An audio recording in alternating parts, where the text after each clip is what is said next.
ये कहानी ममता की है। बचपन से ही घर में ये एहसास दिलाकर पाला गया कि औरतों को बोलने का हक नहीं है। अरे ममता, जरा जल्दी जल्दी हाथ चलाओ।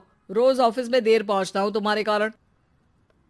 लेकिन आपका सारा खाना पैक और तैयार भी है। अरे जबान जितनी चलाती हो उतना अगर हाथ चलाती ना तो शायद घर को अच्छे से मैनेज कर पाती। क्या मतलब है? क्या नहीं मिला आपको? मोजे मोजे कौन देगा?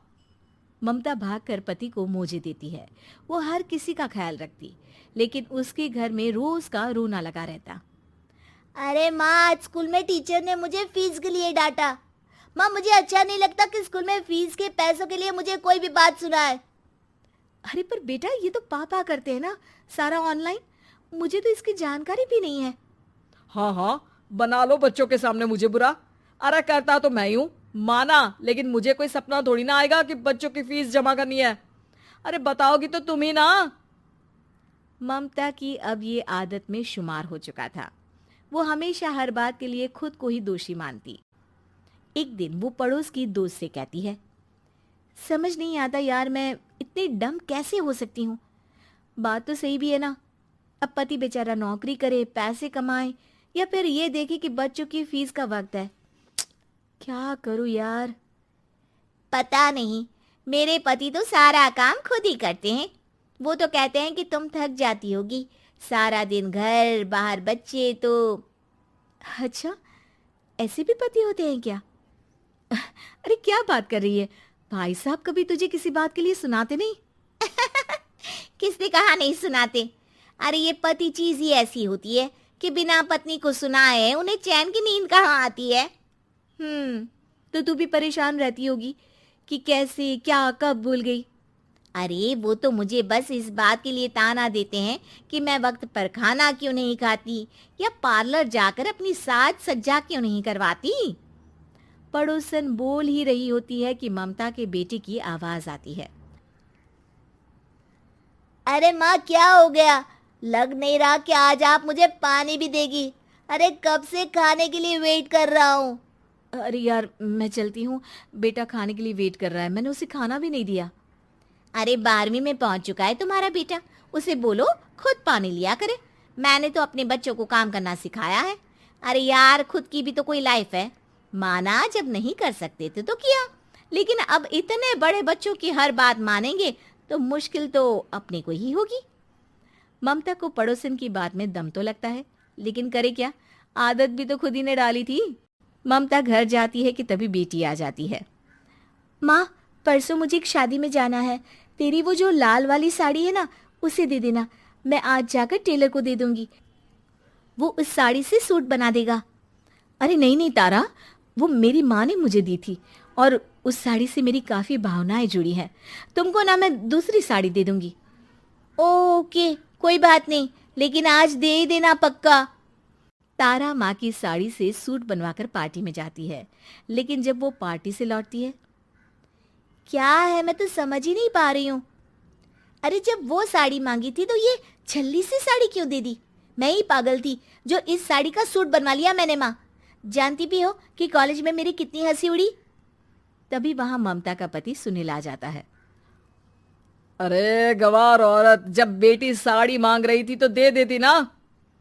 अरे पापा, इनके तो इमोशंस जुड़े थे उस साड़ी से। ममता इतने सब के बाद भी कुछ नहीं बोलती। मेरी बेटी की बेइज्जती हो गई। मैं बिल्कुल बर्दाश्त नहीं कर सकता ये। मैं नहीं चाहता कि मेरी बेटी से कोई भी ज्यादा सुंदर लगे पूरे कॉलेज में। जी, वो पढ़ने में तारा बिल्कुल अच्छी नहीं है, उसकी पढ़ाई पर आप ध्यान दीजिए ना। अच्छा, अब तुम मुझे बताओगी कि मुझे किस पर ध्यान देना और किस पर नहीं।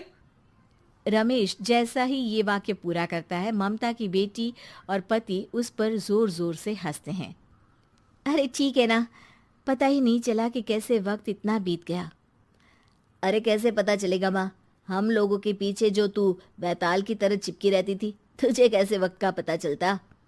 ममता को पहले सास ससुर, फिर पति और बच्चों की तरफ से इस तरीके की बातें सुनकर उसका मन बहुत दुखी रहता था। एक दिन, सुनो ना, बहुत दिनों से कमर के नीचे बहुत दर्द रहता है। कल मैंने देखा तो एक फोड़ा था। अरे ममता, एक बार अपने पति से बात करो, वो तुम्हारा फोड़ा डॉक्टर को दिखा देंगे। अरे नहीं नहीं, वो तो गुस्सा हो जाएंगे। अरे क्यों गुस्सा हो जाएंगे? तुमको दर्द है? हाँ, लेकिन वो यही बोलेंगे कि ऑफिस जाऊं या फिर तुम्हें लेकर डॉक्टर के पास। तो बेटे से ही बात कर ले। अरे वो तो मैं कर लूं, लेकिन फोड़ा है ऐसी जगह कि उसे बताते मुझे शर्म आएगी। लेकिन कुछ ना कुछ तो करना जरूरी है ना। ऐसे कब तक फोड़े के दर्द से तड़पती रहेगी? अब तो सोच रही हूँ कि इनसे बात कर ही लूं, वरना दर्द के मारे कहीं मर ना जाऊं। लेकिन शाम को, ममता, क्या किया तुमने आज? खाने के डिब्बे में कैसा खाना दिया था? दाल खराब हो गई थी। कब की थी? दाल तो मैंने सुबह ही बनाई थी, खराब कैसे हो गई?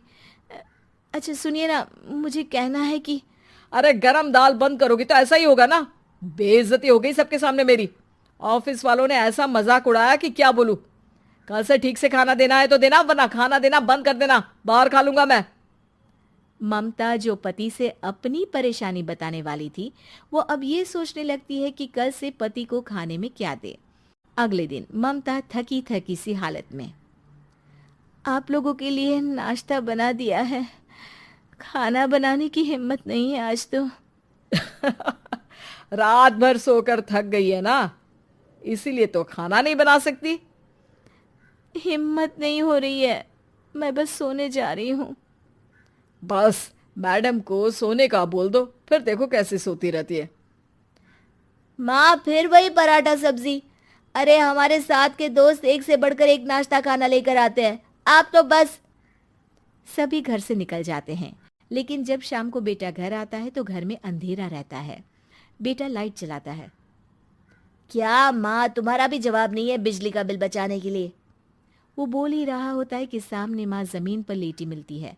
वो उसके पास जाता है। अरे माँ, क्या हो गया माँ? तभी वहां पड़ोसन आती है। अरे बेटा, तुम्हारी माँ के पैर के पास एक फोड़ा है, जिसके कारण ये लगातार कमजोर होती जा रही थी। मैंने उसे पहले ही कहा था कि घर में बता दो, लेकिन तुम्हारी माँ किसी को तंग करना नहीं चाहती थी। तभी वहां डॉक्टर आ जाता है। अरे इनके ऑर्गन में दिक्कत है, कोई बात है जो इनके मन में खटक रही है। अरे नहीं नहीं, इसके मन में कोई बात नहीं है। कोई काम है नहीं ना इसके पास, सारा दिन बस घर में ही रहती है। देखिए, मैं तो ये नहीं जानता, लेकिन हाँ, इनके मन में हमेशा कोई बात रह जाती होगी, इसीलिए उनकी ये हालत है। अगर आप समय से नहीं ले आते तो हो सकता था कि। अरे नहीं नहीं डॉक्टर साहब, हम पूरी कोशिश करेंगे कि वो ठीक हो जाए। हम लोगों ने अपनी ही परेशानी माँ के सामने रखी, लेकिन किसी ने माँ की दिक्कत को जानने की कोशिश तक नहीं की। हाँ, मैंने भी ममता को हमेशा घरेलू जरूरत से ज्यादा काम का नहीं सोचा था। ममता को होश आता है और वो खुद को अपने बेडरूम में देखती है। वो उठने की कोशिश करती है कि माँ, अब आप नहीं उठेंगी। हम लोग है ना, हम लोग आपको पूरी तरह से खुश रखने की कोशिश करेंगे।